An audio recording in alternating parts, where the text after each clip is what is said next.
प्यारे बच्चों, इस न्यूमेरिकल को तो हम सोल्व करेंगे और इसी से रिलेटेड एक न्यूमेरिकल आपको देंगे जिसे आप करेंगे खुद से सोल्व। तो प्यारे बच्चों, ये न्यूमेरिकल हमें कुछ इस तरह से दे रखा है। शुद्ध बेंजीन का किसी ताप पर वाष्प दाब 640 mmHg है। एक अवाष्पशील विद्युत अनअपघट्य ठोस जिसका भार 2.75 ग्राम है 39 ग्राम बेंजीन में डाला गया है। विलयन का वाष्प दाब 600 mmHg है। ठोस पदार्थ का अणुभार ज्ञात कीजिए। तो प्यारे बच्चों, बहुत ही छोटा सा प्यारा सा और इंपॉर्टेंट न्यूमेरिकल है। तो कॉपी और पेन निकाल लीजिए, चलिए सॉल्व करते हैं। तो प्यारे बच्चों, बहुत ध्यान से समझेंगे कि हम इसको किस तरह से सॉल्व करते हैं। देखिए, जो वैल्यूज हमें उसने दे रखी हैं, हम उनको सबसे पहले नीचे लिख दें। जब हम लिखेंगे ना तो हमें खुद ही पता चल जाएगा कि हम यहां पर कौन सा फॉर्मूला लगाएंगे। देखिए, शुद्ध बेंजीन का वाष्प दाब दे रखा है, बोले तो P0 या P0 जैसा आप पढ़ना चाहो।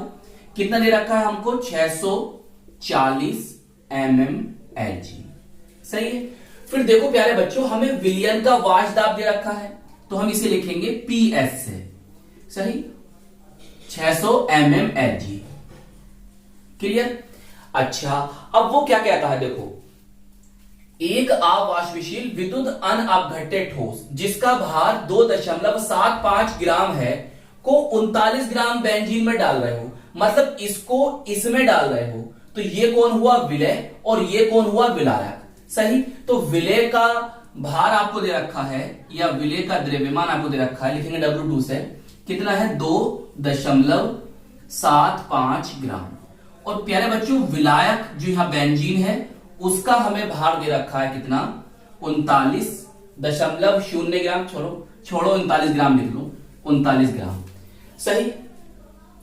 हमें करना क्या है? तो प्यारे बच्चों, हमें यहां से जो ठोस पदार्थ है उसका अणुभार ज्ञात करना है। मतलब कौन है हमारा ठोस पदार्थ?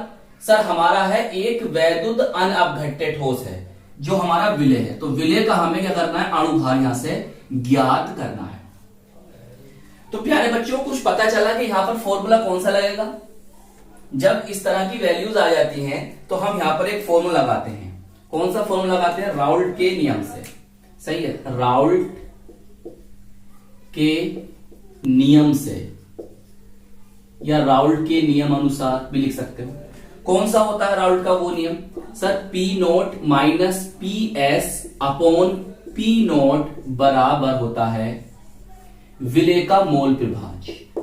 ये कौन सा नियम है? हमने आपको पढ़ाया भी है और इस पर बहुत से न्यूमेरिकल कराए, एक दो नहीं कराया, काफी न्यूमेरिकल कराए आपको। प्यारे बच्चों, ये होता है राउल्ट का वाष्प दाब अवनमन नियम। सही। ये होता क्या है? देखो, वाष्प दाब का आपेक्षिक अवनमन, वाष्प दाब का आपेक्षिक अवनमन विलय के मोल प्रभाज के बराबर होता है। अब प्यारे बच्चों, यहां से हमें निकालना है क्या? विलय के अणुभार को। तो कैसे निकालेंगे? देखो, इसी से हम फॉर्मूला बनाएंगे, इसी से फॉर्मूला बनाएंगे। P0 minus PS upon P0 बराबर, देखिए अब ये कौन है? विलय है। तो विलय का मोल प्रभाज कैसे निकालते हैं? विलय के मोलों की संख्या बटे विलय प्लस विलायक के मोलों की संख्या।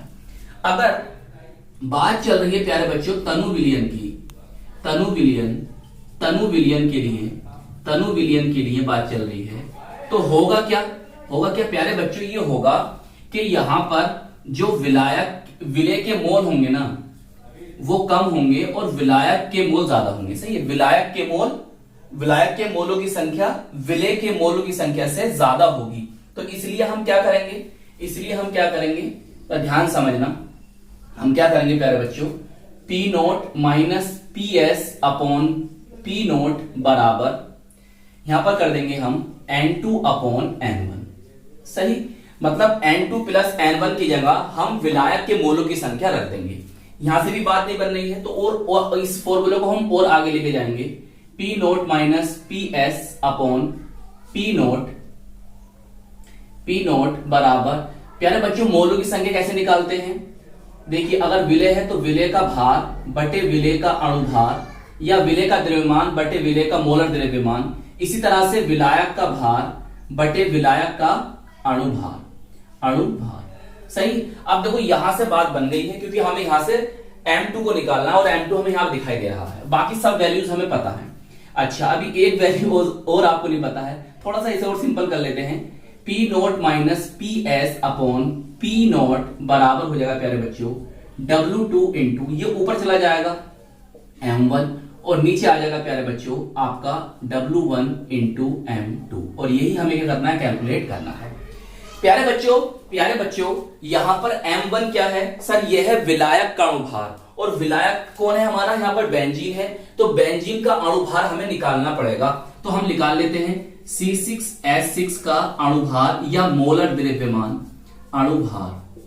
प्यारे बच्चों कितना होगा, देखो कार्बन का परमाणु भार होता है 12 और है कितने, ये 6 हैं, सही, गुणा 6 कर देंगे। हाइड्रोजन का परमाणु भार लगभग 1 मानते हैं, कितना मानते हैं प्यारे बच्चों, 1 मानते हैं, और हाइड्रोजन है कितने हैं सर, 6 हैं, सही, 6 हैं। तो टोटल जब आप गुणा करोगे तो प्यारे बच्चों बन जाएगा ये 78 ग्राम पर मोल, सही। देखिए आपको सब वैल्यूज पता है, बस इसके अंदर रख दीजिए और अपने आंसर को प्राप्त कर लीजिए। देखो भैया पी नॉट की वैल्यू आपको दे रखी है उसने 640 और इसकी वैल्यू है 600, सही है, तो वो 600 ही है ना, और नीचे 640 हो जाएगा। आगे चलेंगे, देखिए विलय का भार आपको दे रखा है प्यारे बच्चों 2.75 और इंटू इसका 78 आया था, अभी हमने करा है। और प्यारे बच्चों विलायक का भार हमें दे रखा कितना, उसने विलायक का भार दे रखा हमको 39, कितना दे रखा है 39 दे रखा है, और इंटू M2 हमें कैलकुलेट करना है।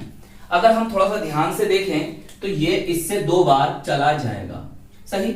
और प्यारे बच्चों ऊपर कितना बचेगा, ऊपर बचेगा सर 40, सही, 40 बच गया, और नीचे है आपका 640, और यहां पर है प्यारे बच्चों 2.75 इंटू 2 अपॉन M2, सही।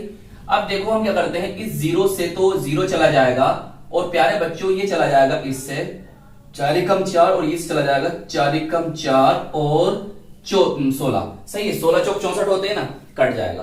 अब देखिए क्या वैल्यूज आपके पास बची हैं सर, M2 को मैं इधर लेकर आ गया, सही, और ये 16 कहां चले जाएंगे, इसकी गुणा में चले जाएंगे, मतलब 2.75 इंटू 2, और यहां हो जाएगा सॉरी इंटू 16, ऐसा आ जाएगा। तो हमारा M2 निकलकर कितना आ जाएगा 88, सही, 88 ग्राम पर मोल, सही। ये आपके इस न्यूमेरिकल का आंसर होगा। और आप नीचे जरूर लिखना अतः करके, अतः ठोस पदार्थ का अणुभार 88 ग्राम पर मोल होगा। तो चलिए फिर प्यारे बच्चों अब आप इस न्यूमेरिकल को करेंगे सोल्व, हो जाएगा इसी की तरह है। तो आई होप ये न्यूमेरिकल आपको अच्छी तरह से समझ में आ गया होगा। तो प्यारे बच्चों हम मिलेंगे आपको इसकी नेक्स्ट वीडियो में, अपना ख्याल रखिएगा, खूब मेहनत से पढ़ाई करते रहिएगा। जय हिंद, जय भारत।